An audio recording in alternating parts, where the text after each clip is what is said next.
plus précisément de la grève des contrôleurs à la SNCF. 150 000 voyageurs privés de TGV aujourd'hui, c'est ce qu'annonçait hier la direction de la SNCF. On est avec l'un de ces 150 000 voyageurs. Bonjour Christian Broucaré. Bonjour. Ce sont parfois les cordonniers les plus mal chaussés puisque vous êtes le porte-parole national de la Fédération nationale des associations d'usagers des transports. Vous deviez faire Bordeaux-Paris en train et vous venez de le faire en bus, c'est ça? Exactement, je suis arrivé à 7h10 à Bercy et là je suis à l'aéroport de Roissy en attendant l'avion. En attendant l'avion, bref, ça rappelle un vieux slogan, à nous de vous faire préférer le train, vous n'aurez pas pu le prendre. Concrètement, vous êtes combien de naufragés du rail aujourd'hui? Alors moi je ne donne que le chiffre de la SNCF parce que nous ne sommes pas en capacité d'avoir ces comptages-là, mais c'est 150 000 personnes. Et ce qu'il faut voir quand même, parce que ça personne ne l'a encore dit, c'est qu'une fois de plus c'est la province qui est défavorisée, parce que je vous ferai remarquer que la grève n'a pas été faite la semaine dernière où c'était les départs en vacances de Paris, mais que ça s'est fait ce week-end où c'est les départs en vacances de Bordeaux. Et donc ce matin à Bordeaux, il n'y avait qu'un seul train qui venait vers Paris, alors que d'habitude il y en a 4 ou 5. Alors pourquoi dites-vous... C'est vraiment la province qui est pénalisée. Alors ça veut dire quoi ça veut dire que ce sont les grévistes qui ont voulu épargner les Parisiens ou alors que c'est la SNCF qui a voulu épargner les Parisiens?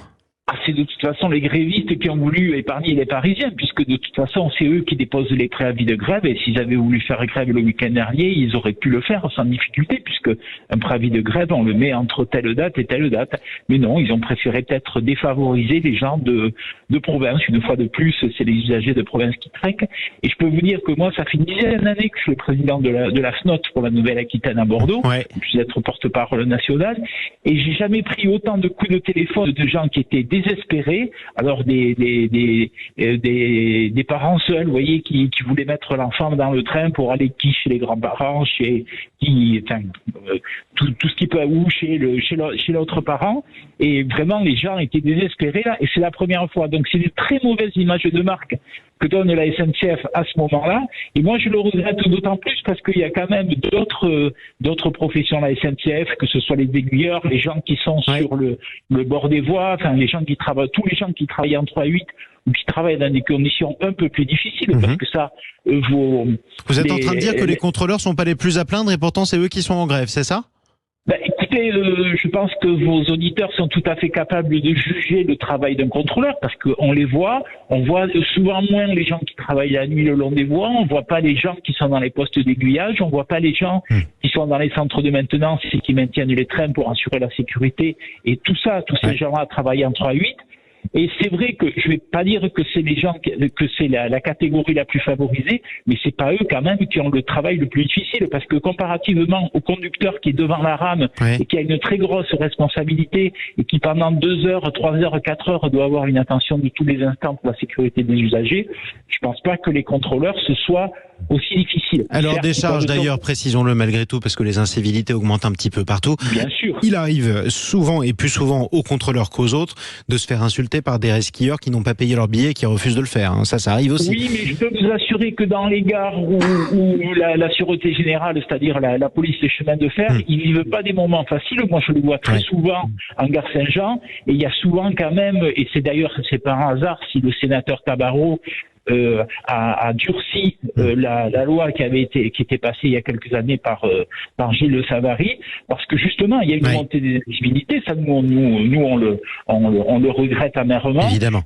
Et il est évident que quand même je vous dis, par rapport à quelqu'un qui est sur le bord de la voie. On a compris effectivement. Il y a des métiers beaucoup plus pénibles, ou encore plus pénibles en tout cas à la SNCF. Justement, parlons-en, Christian Broucaré, parce que c'est important. Il y a 2 heures, on recevait le secrétaire général de la CGT cheminot de Trappes-Rambouillet dans les Yvelines. Il nous disait oui, mais là vous avez les contrôleurs en ce moment, mais attendez, Pâques arrive, les vacances arrivent, et il y a d'autres métiers, pourquoi pas les conducteurs, pourquoi pas les autres, et ainsi de suite. Est-ce qu'il faut s'attendre à des grèves perlées de petits bouts de profession par petits bouts de profession dans les semaines qui viennent, qui permettent à chaque fois de bloquer un train sans mettre tout le monde en grève? On peut penser que oui, parce que aujourd'hui, ce qu'on se rend compte, c'est que les syndicats ne maîtrisent plus rien.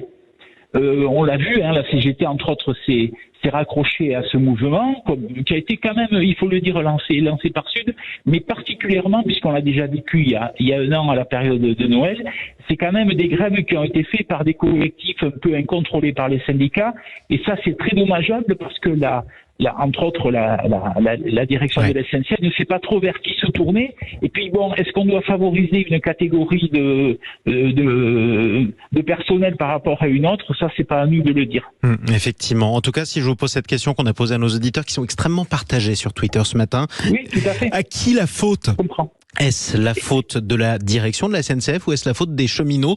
650 000 passagers comme vous ont été bloqués aujourd'hui. À qui la faute?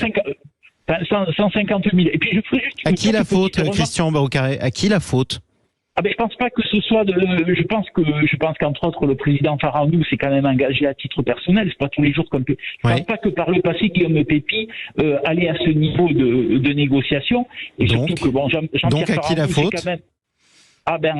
C'est que de toute façon, je pense que les torts sont partagés parce que s'il y a un mauvais climat social dans l'entreprise, je pense qu'il y a un tort partagé.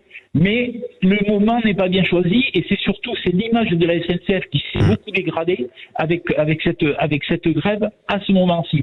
Et je vous ferai remarquer juste une toute petite chose parce que personne ne le dit jamais. Si les critiques des si les contrôleurs étaient dans une situation si difficile, ils se seraient pas lancés sur une grève de 3 jours, ils se seraient lancés sur une grève à durée illimitée pour obtenir ce qu'ils voulaient. Faites attention, ils finiront par vous prendre au mot, cela dit. Merci beaucoup, quoi qu'il en soit. Christian Brocard, bonnes vacances à vous, malgré cette galère. On espère qu'au moins vous arriverez à attraper votre avion après avoir pris le bus entre Bordeaux et Paris. Quoi qu'il en soit.